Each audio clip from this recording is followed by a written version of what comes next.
Okay, butterflies, we are back, and I have an amazing guest that's going to come and talk to us today. And her powerful voice in the disability community definitely got my attention.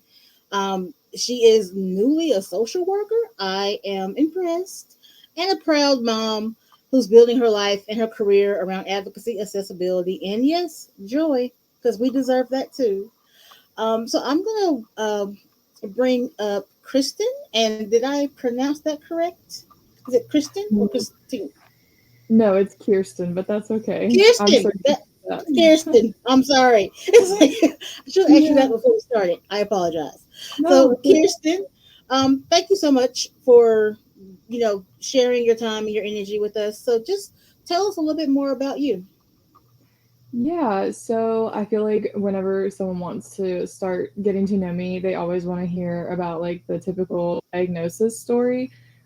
So I'll just give a brief overlay of that. I was diagnosed with retinitis pigmentosa, which is a progressive blindness disease at the age of around 13, 14. And it's just been a slow process ever since then of me losing my eyesight. I am completely night blind, but throughout the day, I'm still somewhat functional. I am a white cane user, and it's been like this for the last, let's see, I'm 28 now, so 14 years. So that's pretty crazy that I've been dealing with this for 14 years. But Mhm. like you said, I'm a legally blind mom of two little girls. I have a 2-year-old and a 4-year-old. Um, yeah, they are absolutely crazy, but I love them. Yep. um, and as you also said, I've graduated with my master's in social work just recently.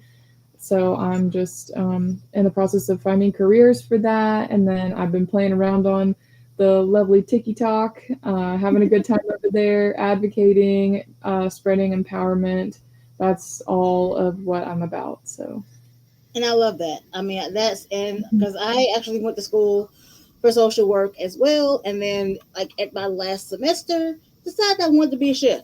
So hey, that's how life goes, literally. Yeah. like man, I spent all this time and money, but but Hmm. I got my BS in baking science and confectionery arts, and I'm like, I love it. Or Yeah. I love it. Yeah. But at any rate, this is not about me. This is about you. But yeah, but the thing is, like, we have like I started a new series on my TikTok that because I want people to also realize that we are more than our diagnosis. We are Yeah. more than our limitations, and yes, that's a huge chunk of our lives. But like, what Hmm. else do you love? What makes you Hmm. smile? Like those kinds of things. Yeah. So I definitely love baking, and I'm sure you have things that you love that are maybe not necessarily chronically illness based. So tell us some things that make you smile. Yeah, so some just random things about me. I'm gonna sound probably so stereotypical in a way, but I love the beach. I'm a beach goer. My first tattoo when I was 16 was a hibiscus flower. That's my favorite flower. And you don't get to see them very often. So when I do see them, I freak out, and they are such a huge joy for me to see. Um, let's see. My favorite movie is also right in line with all of that, which is 51st Dates. And that's Yes. always been, yeah, yeah, that's been my go-to fun fact for me on like every icebreaker for like every classroom thing. And you'd be surprised at how many people are like, I have no idea what that is. And I'm like, you Mhm. guys live under a rock. So, Exactly. yeah, yeah. That is a So, classic. I love that one. Yeah. uh-huh. Yeah. So those are, I don't know, maybe those are just like a few things. I really enjoy being outside, being in nature. I'm very big on with me having a progressive eye disease. I mean, any opportunity that I can to see something beautiful, like I'm gonna grab that with both hands. So those Mhm. simple things of just seeing the wonders of the world from my kids' faces to paintings to the beach to sunsets, you name it, I'm all for it. So Absolutely. I'm definitely big on water. I'm an Aquarius, so it's like, yeah. I don't get to the beach as much as I want, but any kind of water, a lake, a Yes. stream, Yeah. like just the I don't know, it's something freeing about just watching water flow. Like it's I doing agree. its thing. Mhm. Yep, I So definitely I've definitely enjoyed your openness, especially on TikTok and whatnot. What led you to choose that? Because I mean, there are some people who have chronic illnesses who choose to keep it private, and that's 100% okay. But what was it in you, or even what was it that caused you to say, you know what, I want to share these really personal, private things about my life? Hmm. So this actually really started with me when I was in high school, and it was funny because I had a personal aide in high school. I was very thankful to have that. Mm-hmm. Um, and she is still friends with me on Facebook to this day. And we were joking about it. And I just recently I did a live news interview with my local news station, and I was talking to her, and she said, it's crazy watching you nowadays because back in the day, you didn't even want to stand up in front of your English class. And she's Mm-hmm. right. Like, I had so much anxiety about just getting in front of people, and I really had to push through that because one of the things that they actually put in my IEP was to tell the classroom at the beginning of each year about my disability, to educate them, to spread awareness, and to try to reduce the amount of just bullying and comments that I would get, the side eyes, like try to reduce all of that just by being like outwardly upfront about it. And Mm-hmm. so after going through that, me kicking and screaming as a teenager, like I don't want to do that, I don't want to stand out. It's hilarious looking back at that because I think that is exactly what set me up for doing this today. So I really thank the high school teachers and educators and my aide that I had back then for really setting me up because I joke, I say, you guys put me on the news before it was cool. So that's exactly Right. what happened. So that's what started the spark. But then I had my second daughter in 2022, and I was going through so much. I'm like, there's got to be someone out there. It started from like I want people to relate to. I Mm-hmm. want to find people like me. There's got to be other blind moms out there. I talked to so many nonprofit organizations. I had been dropped from all my services after having babies because I wasn't in school and I wasn't at work at the time, and there was nothing to fill that service gap for me. And I had Mm-hmm. no connection to the outside world, being a blind mom, stuck at home, not able to drive. And Mm-hmm. that's where I went to TikTok. So I was like, okay, well, if people are going to be on here and I'm going to try to relate to them, no, I really didn't see a whole lot of people telling personal stories like me at the time. But I decided that you know what? I know for a fact though, they feel like I feel, and I have to put it out there because someone's going to relate to this and someone's going to need to hear this because this is what I need to hear. So that's just, that whole thing of put out into the world what you want to come back to you. Um, and so yeah, that's where I started. I love that, and I think I mean, I can only speak like for myself, but for because Hmm. I was also very shy. I was very shy, and even with me getting my pastry arts degree, I had every intention, and I even to this day I probably will still be fine with it, of being behind the scenes. I love Hmm. serving people and making people happy, through food or what have you. But I was fine with being behind the wall. They would never see me, but like now here I am, and you can't shut me up. Yeah, right, So right. it is funny how life works, and I think sometimes you have your plan for life, but then life has nope. You're here for Yeah, a reason, and you're gonna yeah, go there kicking and screaming. So come on, yeah, in the yeah, car.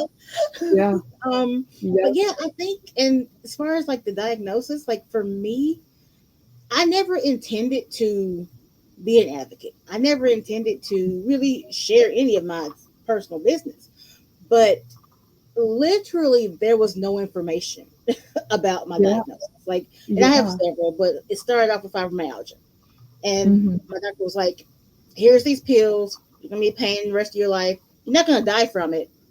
See me in 3 months." I'm like, Yeah. "What do I do with that, sir?" And I have fibro. What? Yeah. I'm like, Yeah. so I really just started like you, just trying to find information, find people that could tell me how to Mhm. pronounce this thing. Like, what is this? What do we do?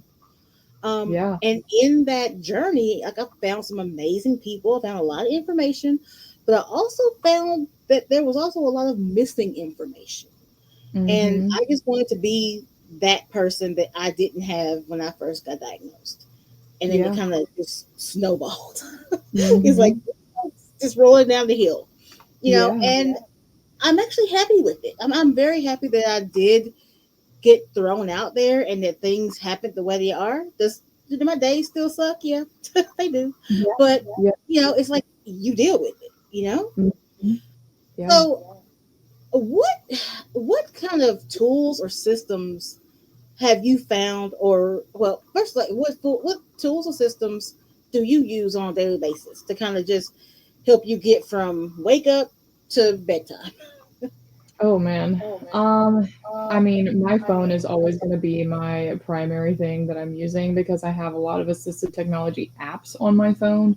Hmm. So within the blind community, if any of them are listening to this, I know that they'll recognize some of these names like Seeing AI, the KNFB Reader.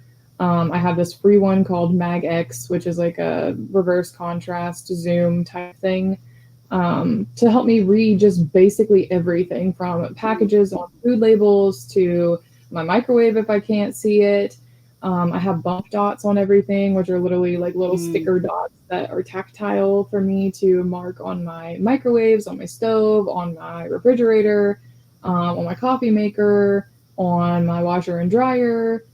Um, I'm trying to think what else. I mean, obviously, I have my cane. That's pretty self explanatory. Yeah, yeah. And then, I mean, honestly, the TikTok app too is like something that I use. I mean, I'm on it all day, every day now that I'm like a creator, and that's what I try to do for like my life. Hmm. But Right. I also use it for accessibility because I talk about this on my page from time to time. Not enough, honestly, but I actually use the selfie camera on the TikTok on the actual photo to zoom in to do my makeup and things. So Ah, yeah, so I mean, there's just like little things here and there, and I learn something new almost every single day about how to adapt and change. But yeah, I feel like those are probably the main ones. awesome. Yeah, and those are really good tips. Are there any gaps in, like, anything that you find challenging to handle through a day, or what have you, that there aren't apps for, or things that you would change to make your days better? When I think of like the gaps, that always leads me to a systemic level, right? So if we're thinking social work lingo, we're talking macro here. Hmm. And so it's about the voc rehab services, the example that I gave earlier of when I had my daughter and then I got dropped from all of my voc rehab services. I had no Hmm. one to support me.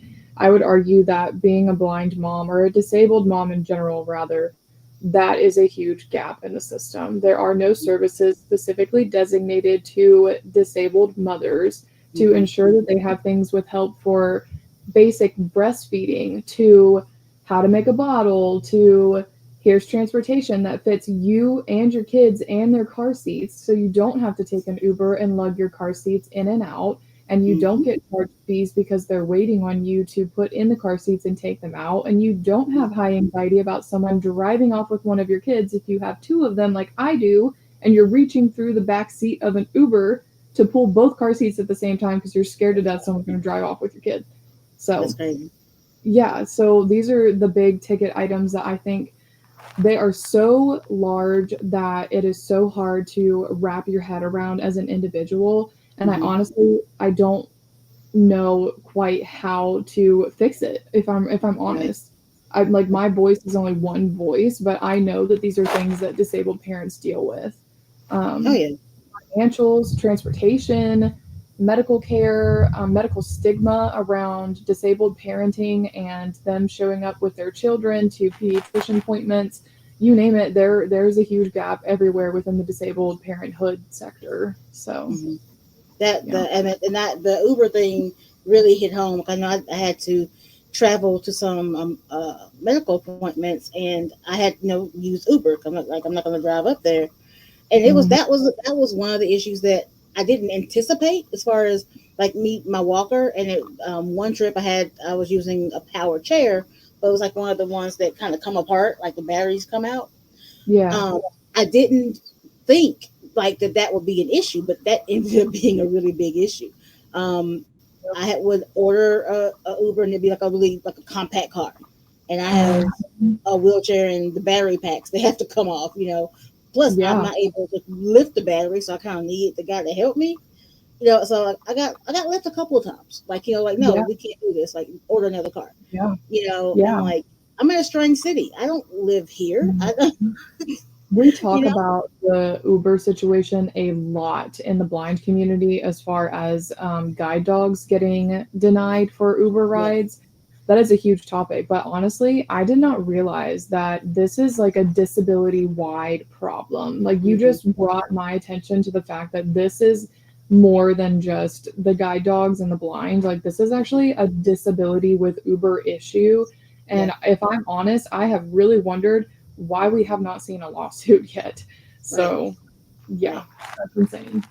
Yeah, and because I mean, I even tried. Like, I mean, I tried. You know, after I got left like the second time, I tried reaching out to Uber, and like, Yeah, and it was not. It yeah, didn't work. Like, it yeah. was.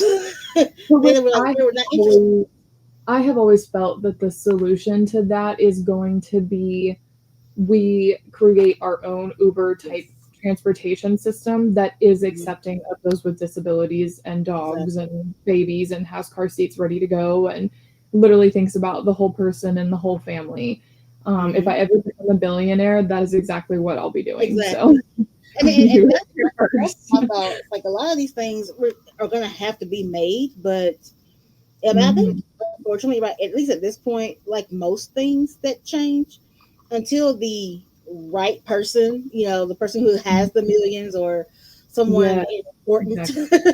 is affected by these things, that's when Yep. they'll change, which is unfortunate because I think Mhm. I'm kind of important. I think you're important. So, Yeah, you know, the yeah, fact that these are things that now, on top of life, that we have to deal with now when it's traveling or, you know, doing things, these are also things that we have to calculate in and figure out some way around it so that we're not embarrassed, because that feels kind of mhm. crummy, you know, like Yeah, you're, you know, getting left, getting rejected, if you want to say. It's a yeah. lot to deal with when you're already dealing with a lot. Physically, emotionally, spiritually, yeah. Yeah, it's a lot. So I mean, I do hope that someone sees this and does something. Right? Right? You know. Seriously. Yeah. So speaking of challenges, when you first like became like, well, let's go with when you were an adult. What unexpected challenges did showed up for you, and then how did you handle those? Unexpected challenges. Hmm. Well, I mean, everything that I've been mentioning here, like, I just didn't expect Actually. that, yeah, that like all the transportation and things was going to be Mm, such a huge problem. So when I was going through my master's degree, I had to work tooth and nail to find those internships. I had to do two internships that ranged within 1,000 hours combined. And I was doing internships for a full year of the last part of my degree program. mm, So the first one, I ended up working in hospice, and that one was relatively close to my house, but was still kind of a challenge. The My partner stayed home with the kids, and then I went and did my internship, and luckily that was the shorter one from like January to May.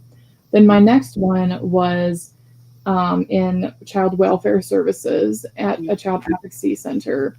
That one was, with all the traffic and everything included, was an hour and a half away from our house. So we had to ouch. make that drive twice a day for 3 days out of the week from last August all the way through this past May when I graduated.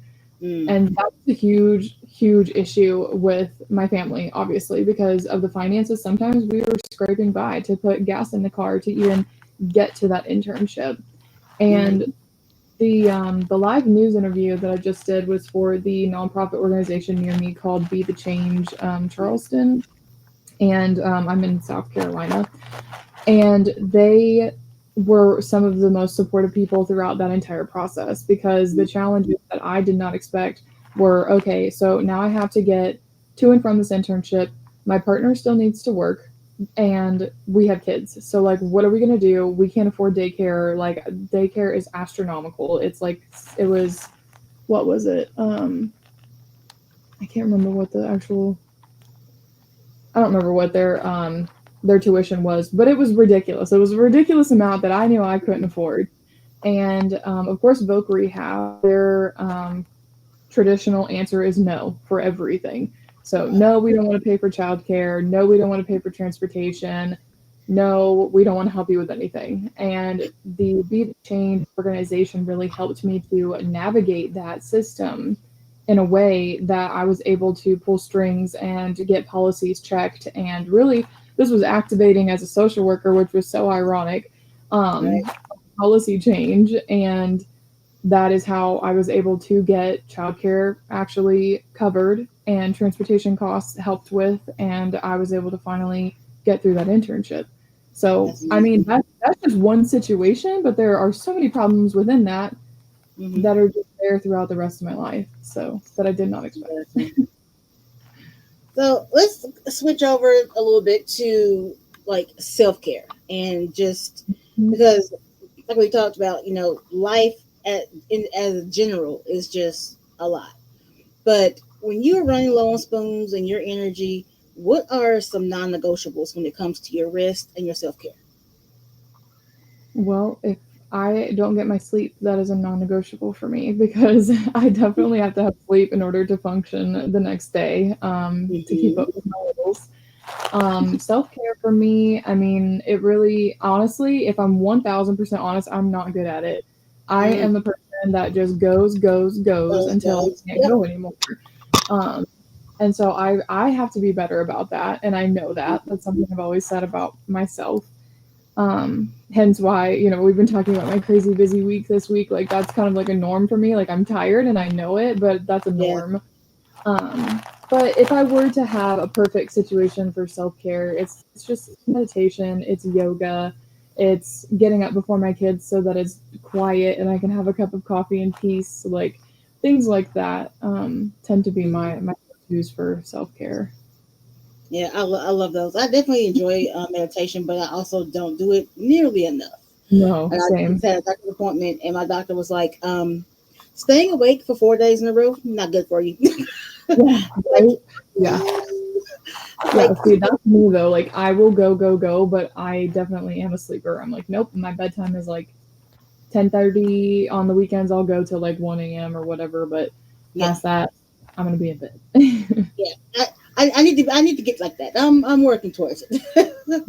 Yeah. So, with you being a social worker and and a mom, it's like that's Mhm. a lot. How do you support your mental health while balancing motherhood, advocacy, and trying to enter into and build a career now? Yeah, I love that question, and I love talking about this because I'm in therapy.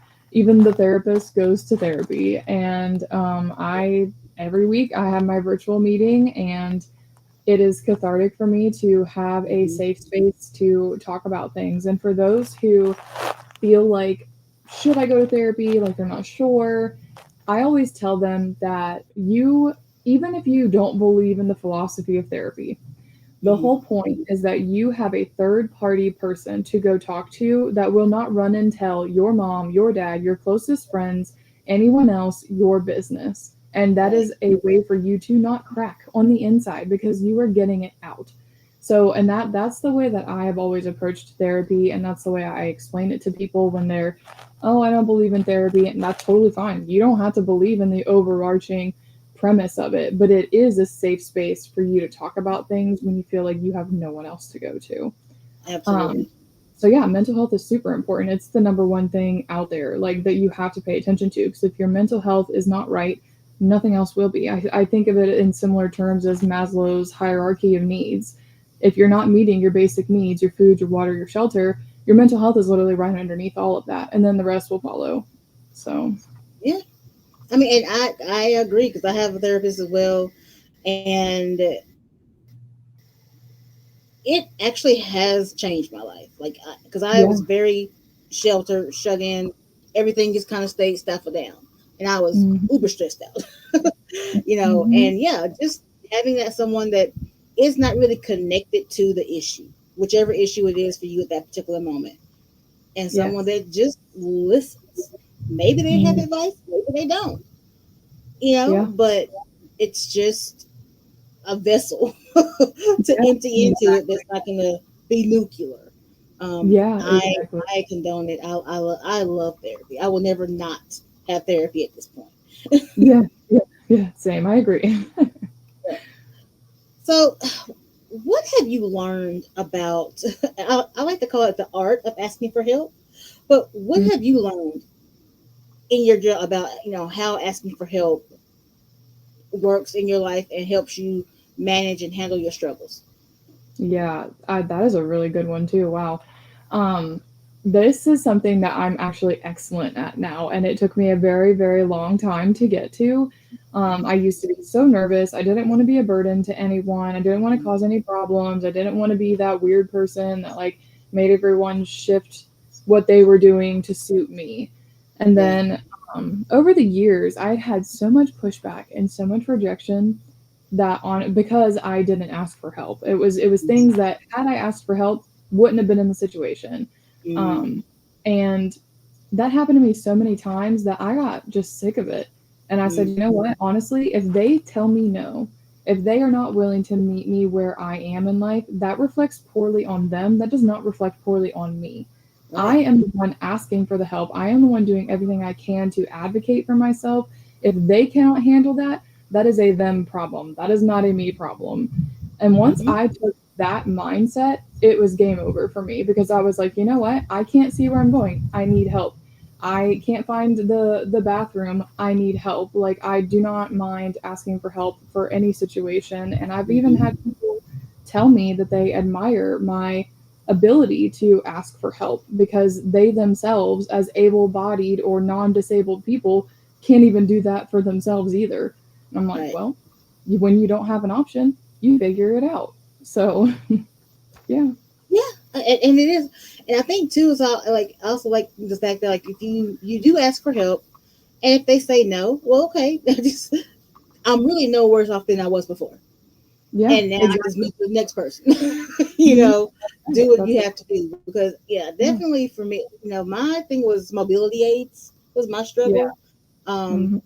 but kind of like you, like once you pass out at the grocery store and wake up with strangers over you a couple of Yeah. enough times, you're like, you Mhm. know what? They have mobility, they have carts. They have Yeah. the little scooters. Like they're right there. um, yeah. So it's like, and it had. I don't know if it's stubbornness. Really don't know what that was, but trust. After 50 or 100 Yeah. times of being like, where am I? Why are you staring at me? Why am I on the floor? Yeah. Yeah. You Right. kind of start to get over that really. Mhm. Yeah, it's stubbornness and then it's also a sense of denial too, depending on where everyone is at in their disability journey, whether they are newly diagnosed or not. We are all going through cyclical patterns of just denial. We're like, nope, we're Mhm. actually fine. Nope, we can actually do this. And it's us just trying to constantly fit into that mold of what normal society is. And that is what hurts us. That's what gets us passed out in the grocery store floor. And so, Yeah, yeah, it sucks, but that's exactly normal in a lot of ways. But something that we have to pay attention to because we don't want to be injured. We don't want to find ourselves in very unsafe situations. yes, And at the end of the day, it's more important for us to be safe than it is for us to not be a quote unquote burden. So, right. And once I got over that hump, I yeah. realized that I see myself more as a burden. Most of the Yes. people who are choosing to be around me don't think that. Yes, that is so true. you So know, true. yeah, Yes. it's like I was assuming that's what they were thinking because that's what Mhm. I felt about myself. Mhm. And I was Yeah, like, yeah. oh, okay. Mhm. It Another makes thing that's everything better that really way. really, yeah. Another thing that's helped me too as far as, social work, mental health type background with this topic specifically. When I was in one of my courses for my degree, we learned about these things called cognitive distortions. If you've never heard about them, they are essentially the way that your brain automatically flips to the negative. So there's things Mm, like black and white thinking, where you think something is all good or all bad. There is catastrophizing, where you think the absolute worst thing possible could ever happen. And there's just a whole slew of other ones out there that fall into that category.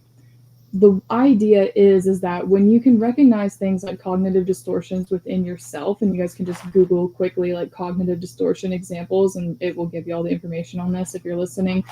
um, Once you're able to understand those and start to capture those in yourself, I say for everyone, but especially for disabled people, it is very helpful, because you kind of call yourself out. You're like, I am making something out of nothing. Like, this is a mind thing for me, and now how do I flip that to something more positive, more realistic? Once I learned that in one of my courses, that actually changed a lot on my perspective of how I view the world around me as a disabled person. I was able to Mhm. take a lot more responsibility for the way that I handled myself in public and just everyday life, which led to me feeling more powerful, honestly. So Mhm. that was another little. I love that, and you do, like, once you get that in under your skin and in your head, that a lot of it is you. And now, yes, there are ableists out there. There are people out there, 100%. but there are Yeah. way more people who are willing to accept you and help you and be Yeah. there for you than there are the others. Yes. Yes. So yeah, I Absolutely. definitely feel that. Hmm. So let's see.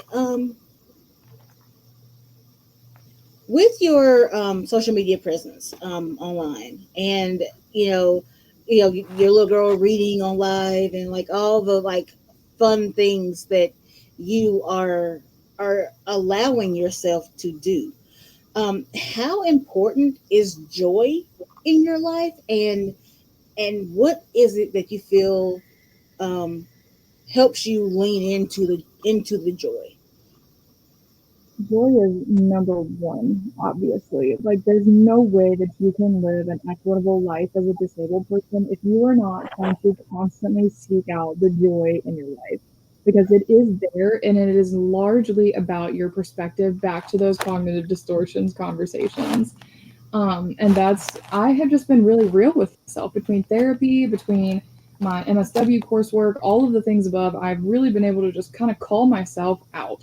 I am the first person to call myself out, and I'm the first person to listen when someone calls me out, because it's needed. It's there for self growth for a Mhm. reason. But joy, seeking it out, it is hard when you're not used to it at first. I'll say that, because I used to be a very angry person. My default used to be anger. I was resentful when I first had my first daughter, because I was not that mom that was going to load my Mhm. kids, go to a random trip to Starbucks, go to the playground. I wasn't able to do all of that stuff. And when I Right. first joined, that was all in my face in a new way that I had never experienced. I did not find my disability community yet. I was consuming the able bodied Mhm. mom content. And so Right. that really stuck with me. I was angry, bitter, resentful. I was not having it. And my content from way back then reflects that, because I was just mopey and depressed. And that's okay, because there's a time for that. Everybody goes through a season of life for that. Yeah. Absolutely, it's there. But to flip it now, literally everything that I do, I try to put a positive spin on it. Like you Mhm. said, my daughter on live, or talking about like some of the hard topics that we have as disabled people, but I also try to leave them on an inspirational note, because you're right. Like, the messaging that you put out as well is true. Like, we want to send home the message that yes, it sucks. We validate that it sucks. There's nothing easy about being disabled, but there is a lot of joy in life to still be had. Yeah. So, yeah, I don't know. It's just, it's really important, and I do Mhm. everything I can to seek it out. So Yeah, I know, because I've had people ask me a lot, about, but how do you stay so positive, girl? Why do you always seem so happy? I'm like, well, I'm not always happy. yeah, Trust. yeah, Let's just get yeah, that out of the way. I am not yeah. always happy. No, same.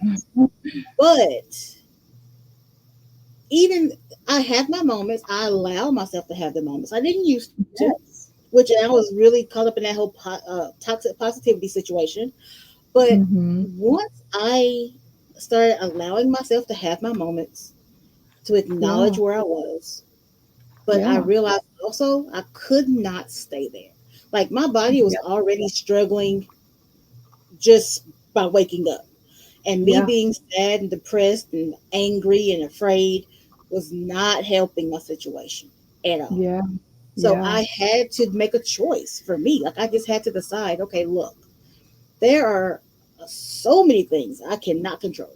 That's Yeah. just a given. But Mhm. I can find a good movie, because I pretty much had forgotten all the things that I loved uh, pre disability. Yes. I Yeah. love movies. I love water. I love a good park. I Yep. love just getting in the car, picking a direction, and going that way. Yep. Yep. you know, Ab- um, and I stopped all that because I figured, oh well, now I'm disabled. Now I just lay in mhm. bed and be disabled. Yeah. But Yeah. like, you know what? No. And again, like you said, it is a process. You're gonna have those moments, and trust. Once Mhm. you get to the joy part, you're gonna have them again because Mhm. that's how it is. But you Yeah. have to get to a point eventually where you choose what you're gonna. Yes. You Yes. choose. Okay, I'm in the flare right now. Okay, let's watch Mhm. a good movie. Let's Yeah. call a friend. Let's draw. Mhm. Let's doodle. Let's Yeah. journal. Like Yes. anything that makes you happy, even the littlest bit. Mhm. Just take what you can get, and then it'll grow from there. You know, Yes. but Yeah. you have to because that's the only way you're gonna make it. Like honestly, Mhm. finding a Yeah. community. And I was talking to a friend of mine the other day. She's in the flare, and she recognized that she was isolating. You know, Mhm. and because we have built this community within ourselves, she was able to recognize that in herself, and she reached out for help. Yeah. She was like, Yeah. That's I'm in awesome. a flare. It's horrible, and I've been in my room for 3 days. I went, oh, Mhm. okay. Like, so what do you want to do? Like, Yeah. you have to do. And she was still in her room, but she was reaching out still and getting That's that right. emotional stuff out because isolation is going to happen. It's going to happen. Mhm. Sometimes I think it's part of the process almost. Yeah. Yeah. Um, but you have to find out where your rock bottom is. You have to figure out Mhm. where's that line where okay, I've been here long enough. Let's let's do something different. Yeah. But and it's not going to be easy to do that. But building community, finding community, and you will find your groove. As I like to say, you'll Mhm. find your groove. You'll find what Yeah. works for you. Yep. Yeah, I agree with all of that. I think, like you said, finding joy is a personal choice, and it's a choice that you have to make every single day, all day long, as a disabled person, because you're going to Mhm. continue to come across barriers. That's just a natural thing of our lives.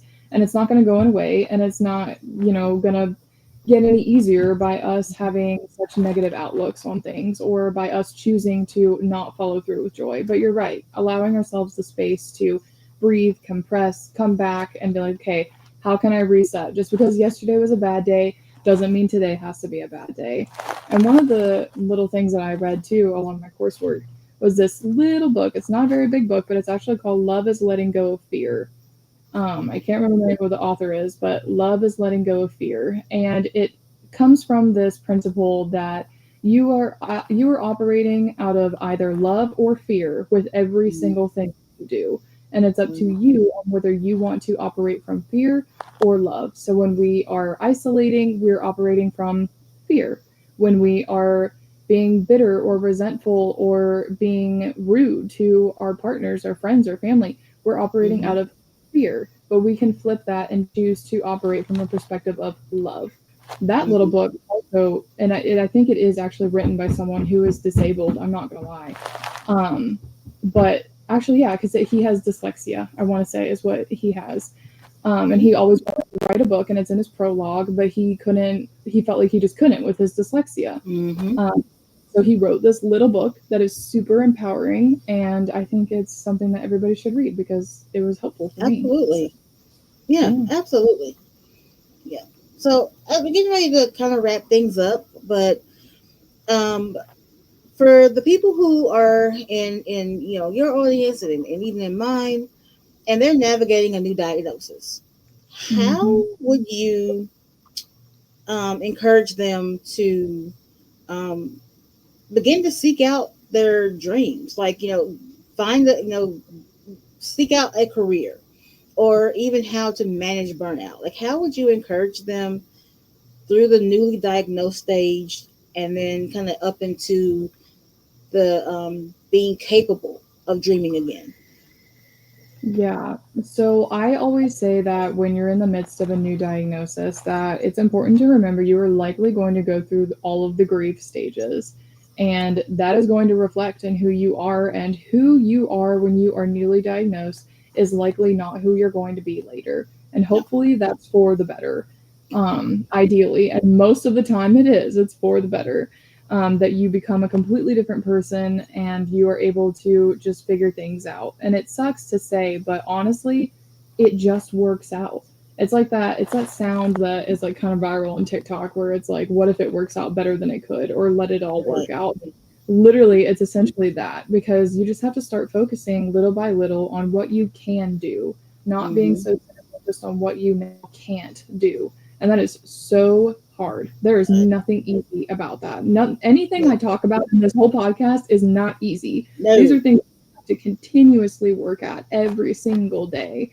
And if you're looking for a shift, I mean, I have been through so many shifts. Like, I wanted to be a labor and delivery nurse, I wanted to be a marine biologist, I wanted to be so many other things than what I ended up being. But that's what you Mm-hmm. have to do. You have to adapt, you have to shift, you have to grow. And just because one dream may be on the shelf does not mean that another one is waiting for you. And same Right. with like what you have said and what I have said, this whole putting our face out here and advocating and being loud and talking just kind of fell in our lap. And life Yes. has a funny way of doing that. So yeah, I just say keep your heart open and just continue to make it day by day, even minute by minute, if that's what it takes. So Oh yeah, it's gonna be a lot of those minute by minutes, and like, because I definitely like to keep it positive and stuff, but I also like to just keep it real, because yes, like I'll double down and co-sign with you. Like, it is not easy. This is yeah, a 11-year journey for me. And I think you said 12, or how long it's been? 14, yeah, 14 14. years. I mean, that's over a decade. Yeah, yeah, you know, and trust me, I'm nowhere close to where I want to be. So I know that there's more muck ahead of me. yeah, yeah, But that whole thing about looking back at where you started from, and then look mm, at where you are now, it's like, oh, okay, well, I didn't die then either, yeah, so I should right, be okay. I'll be fine. And yeah, and just yeah, being open to, and even being open to the not so pretty things. yeah, Open, like, when yes, sadness comes, feel it. yeah, That means you're human. You're alive. Congratulations. yep, yep, Do not absolutely, run from that, because that will slow you down. yep, yep, 100%. I agree with that. Yes. So let everyone know where they can, if they want to talk to you more or hear more about your story. Let us know where we can find you and all the things. Yeah, so I am on TikTok primarily, but I do have an Instagram and a Facebook, all under the same handle of at she sees 20. That's SHESEES 20. So yeah, that's where you can find me on all three platforms. I haven't gotten Facebook started up yet. I am a tiny bit on Instagram, and I'm primarily on TikTok. So Got you. Are there any projects or anything coming up that you want to let the people to look out for? yeah, so I am actually doing a new project where, so I mean, I've already kind of laid the foundation for it, and you guys may have already heard about it. It's living an equitable life without losing your benefits as a disabled person. So Yes. getting all the experiences, getting the free products, getting the everything that everybody else gets without making a dime and losing your benefits. Mm-hmm. So that is shifting into actual experiences, and I can't talk too much about where that's headed, but it's Okay. also coming from a space of accessibility and helping major companies achieve better accessibility for our community. So I'm Awesome. excited for that. Yeah. Well, that's gonna be the secret surprise, and we'll be excited when Yeah. we can hear about it. Thank you so much for coming. Thank you for sharing and just giving us another voice and another face that is hopeful. Yeah. Thank you. Thank you for having me. I mean, this has been an honor, so I'm so glad to have met you. Same here. Well, Yeah. guys, that is it for now. And until next time, we will see you later and keep living your best life.